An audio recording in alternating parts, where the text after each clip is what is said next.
राज्यात सध्या गुलाबी थंडीमुळे घरोघरी बाहेर फिरायला जायचे बेत सुरू आहेत।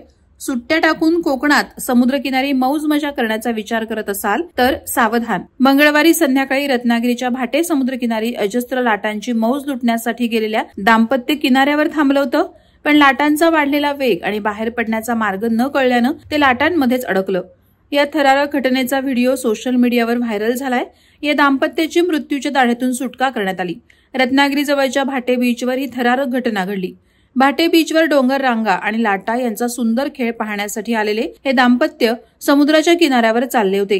अचानक समुद्राच्या अजस्त्र लाटांनी त्यांना गाठलं। त्यांचे पाय सुटले आणि ते लाटांमध्ये अडकले। समुद्राच्या प्रचंड लाटा त्यांना खेचत घेत होत्या। या लाटांमधून बाहेर न पडता आल्यानं समुद्राच्या लाटांमध्ये हे दाम्पत्य अडकलं। त्याचवेळी आसपास मच्छीमारी करणारे बुरहान मजगावकर आणि सुभान बुडिये या दोघांनी त्वरित मदतीसाठी धाव घेतली।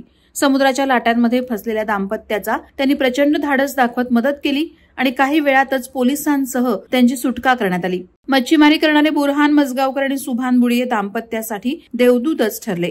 वादळवारा live city news bureau, Ratnagiri. Navi Mumbai व रायगड जिल्ह्यातील ताज्या बातम्या आणि घडामोडींसाठी सबस्क्राईब करा वादळवारा लाईव्ह चॅनल आणि दाबा बेल आयकॉन।